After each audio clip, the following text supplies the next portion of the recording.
Over the past 2 decades, a series of crises in finance, health, energy, and geopolitics have laid bare the risks of extreme global integration. But more recently, great powers have begun using economic integration as weapons. Tariffs as leverage, financial infrastructure as coercion, supply chains as vulnerabilities to be exploited. You cannot live within the lie of mutual benefit through integration when integration becomes the source of your subordination. The multilateral institutions on which the middle powers have relied, the WTO, the UN, the COP, the architecture, the very architecture of collective problem solving are under threat. I argue the middle powers must act together because if we're not at the table, we're on the menu. But I'd also say that great powers can afford for now to go it alone. They have the market size, the military capacity, and the leverage to dictate terms. Middle powers do not. But when we only negotiate bilaterally with a hegemon, we negotiate from weakness. We accept what's offered. We compete with each other to be the most accommodating. This is not sovereignty. It's the performance of sovereignty while accepting subordination.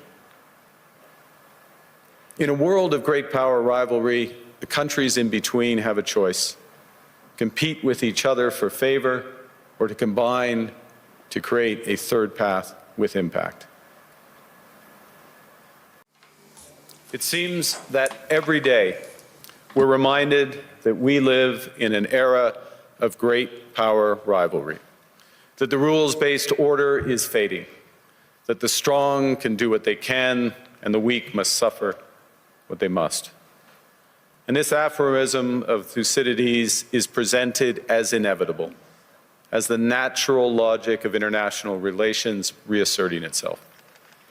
And faced with this logic, there is a strong tendency for countries to go along to get along, to accommodate, to avoid trouble, to hope that compliance will buy safety. Well, it won't. So what are our options? In 1978, the Czech dissident Václav Havel, later president, wrote an essay called The Power of the Powerless. And in it, he asked a simple question: how did the communist system sustain itself? And his answer began with a greengrocer. Every morning, this shopkeeper places a sign in his window: "Workers of the world unite." He doesn't believe it. No one does. But he places the sign anyway to avoid trouble, to signal compliance, to get along. And because every shopkeeper on every street does the same, the system persists. Not through violence alone, but through the participation of ordinary people in rituals they privately know to be false. Havel called this living within a lie. The system's power comes not from its truth, but from everyone's willingness to perform as if it were true. And its fragility comes from the same source. When even one person stops performing, when the greengrocer removes his sign, the illusion begins to crack. Friends, it is time for companies and countries to take their signs down. For decades,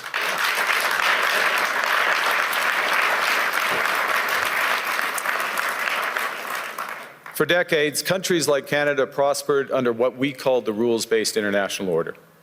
We joined its institutions, we praised its principles, we benefited from its predictability. And because of that, we could pursue values-based foreign policies under its protection. We knew the story of the international rules-based order was partially false, that the strongest would exempt themselves when convenient, that trade rules were enforced asymmetrically. And we knew that international law applied with varying rigor depending on the identity of the accused or the victim. This fiction was useful, and American hegemony in particular helped provide public goods, open sea lanes, a stable financial system, collective security, and support for frameworks for resolving disputes. So we placed the sign in the window. We participated in the rituals. And we largely avoided calling out the gaps between rhetoric and reality. This bargain no longer works. Let me be direct. We are in the midst of a rupture, not a transition. Over the past 2 decades, a series of crises in finance, health, energy, and geopolitics have laid bare the risks of extreme global integration. But more recently, great powers have begun using economic integration as weapons. Tariffs as leverage, financial infrastructure as coercion, supply chains as vulnerabilities to be exploited. You cannot live within the lie of mutual benefit through integration when integration becomes the source of your subordination. The multilateral institutions on which the middle powers have relied, the WTO, the UN, the COP, the architecture, the very architecture of collective problem solving are under threat. And as a result, many countries are drawing the same conclusions, that they must develop greater strategic autonomy in energy, food, critical minerals, in finance and supply chains. And this impulse is understandable. A country that can't feed itself, fuel itself, or defend itself has few options. When the rules no longer protect you, you must protect yourself. But let's be clear-eyed about where this leads. A world of fortresses will be poorer, more fragile, and less sustainable. And there's another truth.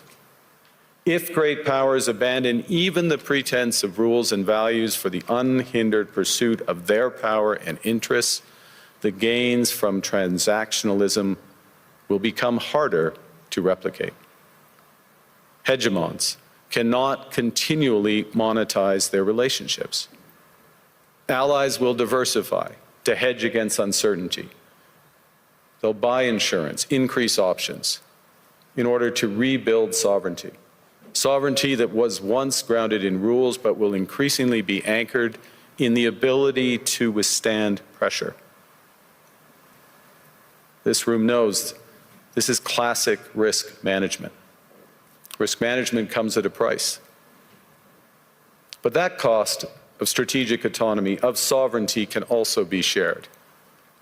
Collective investments in resilience are cheaper than everyone building their own fortresses. Shared standards reduce fragmentations. Complementarities are positive sum. And the question for middle powers like Canada is not whether to adapt to the new reality, we must. The question is whether we adapt by simply building higher walls or whether we can do something more ambitious. Now, Canada was amongst the first to hear the wake-up call, leading us to fundamentally shift our strategic posture. Canadians know that our old, comfortable assumptions that our geography and alliance memberships automatically conferred prosperity and security, that assumption is no longer valid. And our new approach rests on what Alexander Stubb, the President of Finland, has termed value-based realism. Or to put another way, we aim to be both principled and pragmatic. Principled in our commitment to fundamental values, sovereignty, territorial integrity, the prohibition of the use of force except when consistent with the UN Charter, and respect for human rights. And pragmatic in recognizing that progress is often incremental, that interests diverge, that not every partner will share all of our values. So we're engaging broadly, strategically, with open eyes. We actively take on the world as it is, not wait around for a world we wish to be.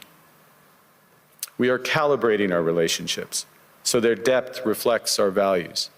And we're prioritizing broad engagement to maximize our influence, given the fluidity of the world at the moment, the risks that this poses, and the stakes for what comes next.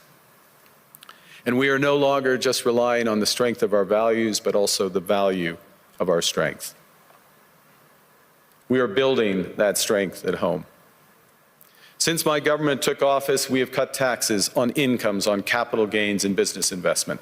We have removed all federal barriers to interprovincial trade.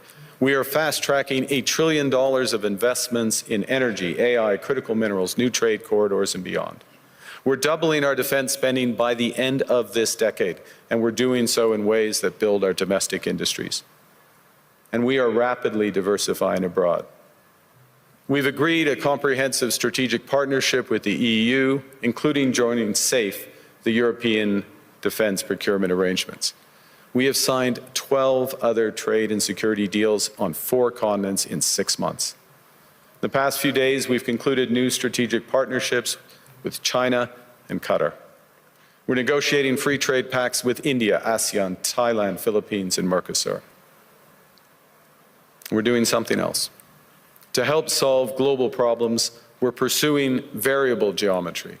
In other words, different coalitions for different issues based on common values and interests. So on Ukraine, we're a core member of the Coalition of the Willing and one of the largest per capita contributors to its defense and security.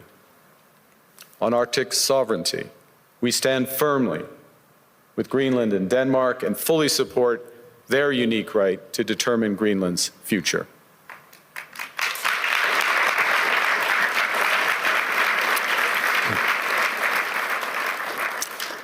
Our commitment to NATO's Article 5 is unwavering. So we're working with our NATO allies, including the Nordic-Baltic Gate, to further secure the alliance's northern and western flanks, including through Canada's unprecedented investments in over-the-horizon radar, in submarines, in aircraft, and boots on the ground, boots on the ice. Canada strongly opposes tariffs over Greenland and calls for focused talks to achieve our shared objectives of security and prosperity in the Arctic. On plurilateral trade, we're championing efforts to build a bridge between the Trans-Pacific Partnership and the European Union, which would create a new trading bloc of 1.5 billion people. On critical minerals, we're forming buyers' clubs anchored in the G7 so that the world can diversify away from concentrated supply. And on AI, we're cooperating with like-minded democracies to ensure that we won't ultimately be forced to choose between hegemons and hyperscalers. This is not naive multilateralism, nor is it relying on their institutions. It's building coalitions that work, issues by issue, with partners who share enough common ground to act together. In some cases, this will be the vast majority of nations. What it's doing is creating a dense web of connections across trade, investment, culture, on which we can draw for future challenges and opportunities. Argue the middle powers must act together because if we're not at the table, we're on the menu. But I'd also say that great powers can afford for now to go it alone. They have the market size, the military capacity, and the leverage to dictate terms. Middle powers do not. But when we only negotiate bilaterally with a hegemon, we negotiate from weakness. We accept what's offered. We compete with each other to be the most accommodating. This is not sovereignty. It's the performance of sovereignty while accepting subordination. In a world of great power rivalry, the countries in between have a choice: compete with each other for favor or to combine to create a third path with impact. We shouldn't allow the rise of hard power to blind us to the fact that the power of legitimacy, integrity, and rules will remain strong if we choose to wield them together. Which brings me back to Havel. What does it mean for middle powers to live the truth? Well, first, it means naming reality. Stop invoking rules-based international order as though it still functions as advertised. Call it what it is: a system of intensifying great power rivalry where the most powerful pursue their interests using economic integration as coercion. It means acting consistently, applying the same standards to allies and rivals. When middle powers criticize economic intimidation from one direction but stay silent when it comes from another, we are keeping the sign in the window. It means building what we claim to believe in. Rather than waiting for the old order to be restored, it means creating institutions and agreements that function as described. And it means reducing the leverage that enables coercion. That's building a strong domestic economy. It should be every government's immediate priority. And diversification internationally is not just economic prudence, it's a material foundation for honest foreign policy, because countries earn the right to principled stands by reducing their vulnerability to retaliation. So Canada. Canada has what the world wants. We are an energy superpower. We hold vast reserves of critical minerals. We have the most educated population in the world. Our pension funds are amongst the world's largest and most sophisticated investors. In other words, we have capital, talent. We also have a government with immense fiscal capacity to act decisively. And we have the values to which many others aspire. Canada is a pluralistic society that works. Our public square is loud, diverse, and free. Canadians remain committed to sustainability. We are a stable and reliable partner in a world that is anything but. A partner that builds and values relationships for the long term. And we have something else. We have a recognition of what's happening and a determination to act accordingly. We understand that this rupture calls for more than adaptation. It calls for honesty about the world as it is. We are taking the sign out of the window. We know the old order is not coming back. We shouldn't mourn it. Nostalgia is not a strategy. But we believe that from the fracture, we can build something bigger, better, stronger, more just. This is the task of the middle powers. The countries that have the most to lose from a world of fortresses and the most to gain from genuine cooperation. The powerful have their power. But we have something too. The capacity to stop pretending, to name reality, to build our strength at home, and to act together. That is Canada's path. We choose it openly and confidently, and it is a path wide open to any country willing to take it with us. Thank you very much.